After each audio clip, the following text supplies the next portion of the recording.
Yes. So on the request of one of my former member, Jeff Hardy versus CM Punk rivalry video is here. तो gas जो मैं champions of the world में उतरी dx Chetan and इसके पहले हम आगे बढ़े जेफ हार्डी वर्सेस सीएम पंक की राइवलरी पर।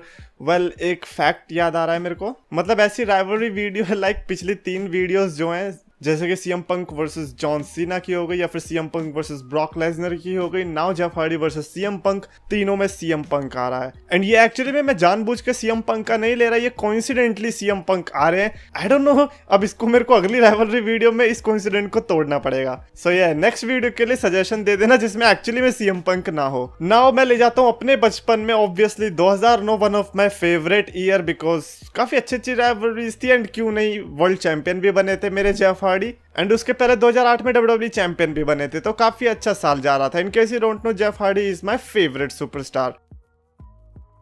एंड 2009 की स्टार्टिंग में हार्ट ब्रेक तो तब हो गया था जब रॉयल रंबल के दौरान जेफ हार्डी एंड एज का जब मैच हो रहा था, तो मैट हार्डी ने जेफ हार्डी को धोखा दिया और ऐसी चेयर मारी जो कि आज भी मेरे शरीर में गूंजती है। मतलब जो इम्पैक्ट पड़ा था that was just insane. And वो राइवलरी भी एंड हुई काफी अच्छी तरीके से जब आई क्विट बोला मैट हार्डी ने। हालांकि रेसलमेनिया 25 का मोमेंट जेफ हार्डी के लिए बेकार था जब उन्होंने इतनी लंबी लैडर से छलांग मारी एंड अपने ही पिछवाड़े पर लग गई। But anyways it's not about Jeff Hardy versus Matt Hardy, उनकी तो राइवलरी बैकलैश में खत्म हो चुकी थी। Then Jeff Hardy title picture में आए थे जब एज ने बैकलैश में हरा दिया था जॉन सीना को। उसके बाद जजमेंट डे में जेफ हार्डी वर्सेस एज का मैच देखने को मिला था। मैट हार्डी की इंटरफेरेंस हुई थी जिसके चलते एज ने मैच जीता। And then next pay per view में एक्सट्रीम रूल्स 2009 जिसमें देखने को मिला था ladder match between Jeff Hardy and Edge, and that was crazy match. मैं रिकमेंड करूंगा ये मैच एक्चुअली में देखने का। एंड उसके बाद कैश इन होता है सीएम पंक का। उसी पेपर व्यू में सीएम पंक ने उमागा को हराया था समोन स्ट्रैप मैच में।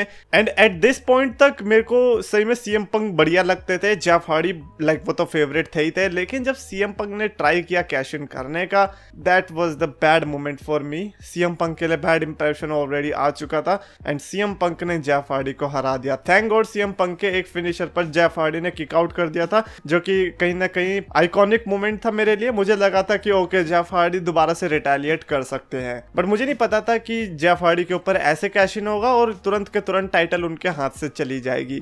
वेल शॉकिंग मोमेंट हुआ। उसके बाद स्मैकडाउन में इनकी राइवलरी देखने को मिली, प्रोमो बैटल्स देखने को मिले। एंड सबसे बढ़िया बात ये थी कि इस पॉइंट तक भी CM Punk Edge such heel नहीं थे। आई कैन से कि वो हील नहीं थे, लोग फिर भी सीएम पंक को सपोर्ट कर रहे थे, जेफ हार्डी को सपोर्ट कर रहे थे because at the end they both were the faces. In fact Monday Night Raw के एक एपिसोड के दौरान Jeff Hardy versus Edge versus CM Punk का मैच देखने को मिला था वर्ल्ड हेवीवेट चैंपियनशिप के लिए।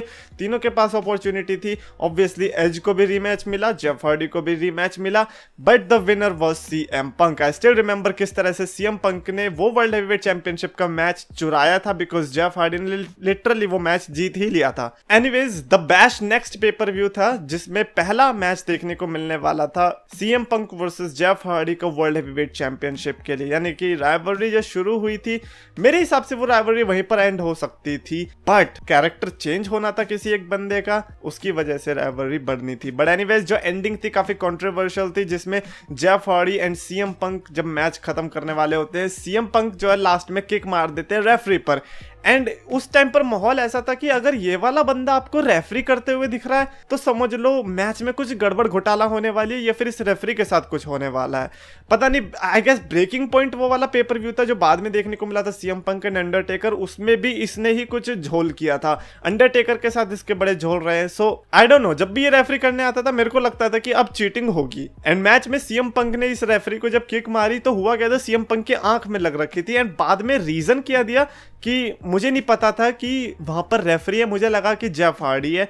एंड वी ऑल नो कि सीएम पंक ने एक्चुअली में रेफरी को मारा था ताकि वो डिस्क्वालीफाई हो जाए, जेफ हार्डी मैच जीत जाए, बट बने रहे still world heavyweight champion CM Punk. बहुत ट्राई किया सीएम पंक ने इस चीज को जस्टिफाई करने का। एंड एट दिस पॉइंट तक वो हील नहीं थे क्योंकि अगर वो जस्टिफाई कर रहे हैं कि हाँ मैंने ये जानबूझ के नहीं किया, मेरे गलती से हुई है, तो आप क्या करोगे। एंड जेफ हार्डी उस चीज को मानने के लिए तैयार नहीं था। एंड ये राइवलरी कहीं ना कहीं अजीब इसीलिए भी थी because this was rivalry between a straight edge and a not so straight edge. You see, एक ऐसा बंदा जिसने शायद ही अपनी जिंदगी में कभी शराब पी होगी या फिर ऐसे नशे किए होंगे, वहीं दूसरा ऐसा बंदा जिसने शायद ही कोई ऐसा दिन छोड़ा होगा जब उसने नशा ना किया हो ना। ऑब्वियसली एंडिंग ऐसी थी, मैच तो बनता था एक और। नाइट ऑफ चैंपियंस अगला पेपर व्यू था एंड उसके बिल्डअप में ही एक्चुअली में ऑफिशियली हील टर्न हो चुका था सीएम पंक का।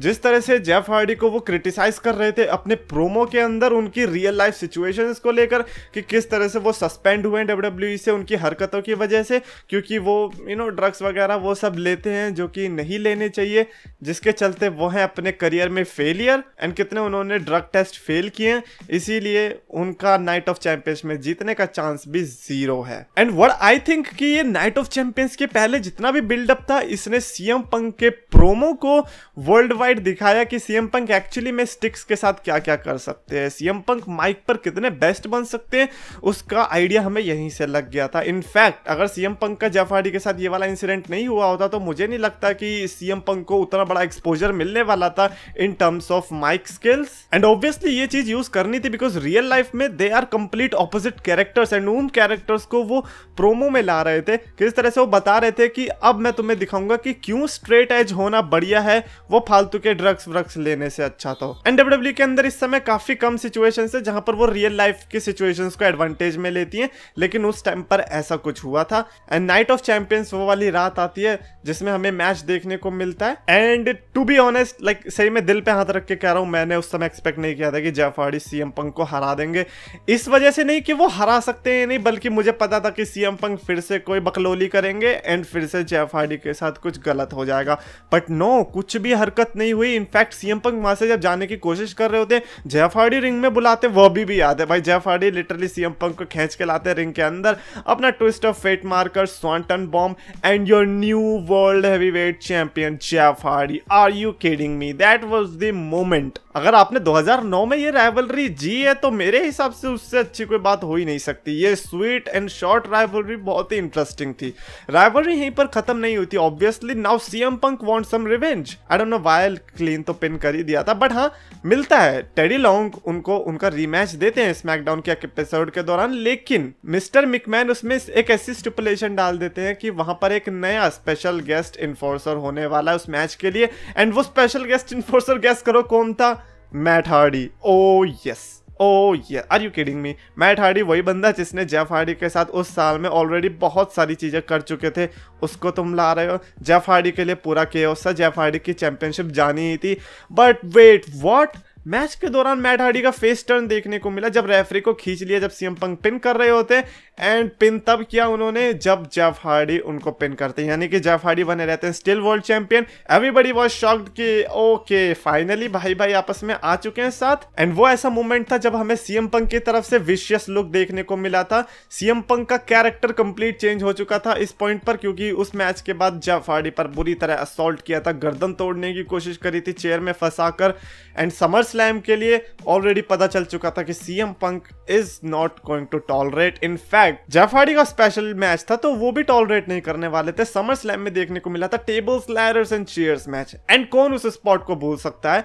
यू सी, उतनी लंबी लैडर के ऊपर से स्वांटन बॉम्ब अनाउंसर टेबल पर सीएम पंक लेटे हुए, that was just pure gold, like spot of the year I guess. If I am not wrong, उस स्पॉट को कुछ तो स्लैमी अवार्ड मिला था उस ईयर। देखो मैं गलत भी हो सकता है कि वो सिर्फ नॉमिनेशन में आया होगा, लेकिन मेरी जितनी याददाश्त है मेरे को कुछ याद आ रहा है ना। उस मैच के दौरान हुआ क्या था, जेफ हार्डी का वही मोमेंट मेरे हिसाब से खतरे का सिग्नल था, क्योंकि जेफ हार्डी ने इतनी ऊपर से छलांग लगाई कि बेचारे चलने की हालत में भी नहीं रहे। हालांकि वो आ गए थे लैडर के ऊपर, लेकिन सीएम पंक ने लास्ट में लैडर से नीचे गिराया, वर्ल्ड चैंपियनशिप कैप्चर करी एंड बन गए नए champion. What I think, okay वो बाद में बताता हूं, लेकिन उस मैच के बाद अंडरटेकर के भी स्पेशल अपीयरेंस देखने को मिली थी, because Undertaker and CM Punk का प्रोग्राम चलने वाला था। उसके बाद से वहां पर अंडरटेकर ने फिनिशर भी मारा था अपना सीएम पंक को।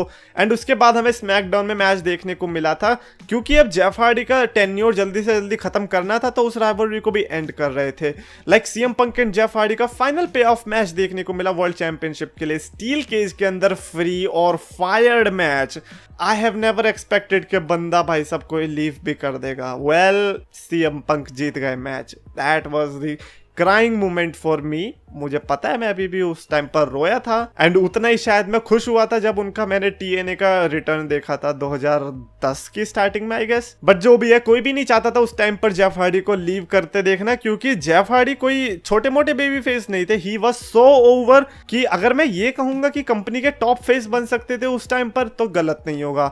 बट क्योंकि जेफ हार्डी खुद अपने पर्सनल डीमन से फाइट कर रहे थे रियल लाइफ के अंदर, वही ड्रग्स की चिंता क्या बोल रहा हूँ, बट हाँ, ये ड्रग्स वगैरह जो चीजें होती है ये ऑब्वियसली बंदे को खोखला करती है। बंदे की सक्सेस पर पानी डालने का सबसे बड़ा कारण यही होते हैं। यही जेफ हार्डी के साथ भी हुआ 2009 में, जिसकी वजह से वो जाना पड़ा उन्हें WWE। ऐसा नहीं है कि फ्री और फायर्ड की वजह से, लेकिन हाँ, वो स्टिपुलेशन ही आई इसीलिए क्योंकि WWE जेफ हार्डी को निकालना चाहती थी। सो ये मुझे अब जाके पता चला कि मेरा फेवरेट सुपरस्टार ने ऐसा किया था, तो काफी बुरा लगता है, दिल को दर्द होता है। Anyways, Jeff Hardy versus CM पंक की छोटी सी 3-4 पेपर रिव्यू की राइवलरी जो थी, ये बहुत ही इंटरेस्टिंग थी। और ऐसी राइवलरीज ज्यादातर लोग भूल जाते हैं, बट इसको याद रखा गया उनके प्रोमोस की वजह से। Like Jeff Hardy is also good in promos, ऐसा नहीं है वो, मैं कहूंगा कि अंडररेटेड है वो माइक्स के अंदर। एंड ऑल्सो दोनों complete opposite characters, and also दोनों growing characters at that time. Anyways, that's it for this video. Like CM Punk versus Jeff Hardy is absolutely best rivalry with some bad circumstances. I think results काफी अलग हो सकते थे अगर जेफ हार्डी के पर्सनल प्रॉब्लम्स नहीं होते तो। एनीवेज, आपकी क्या यादें हैं इस राइवलरी से कमेंट्स में लिखकर बताओ। अगर आपको वीडियो पसंद आया तो प्लीज लाइक करो, शेयर करो, चैनल को सब्सक्राइब करो।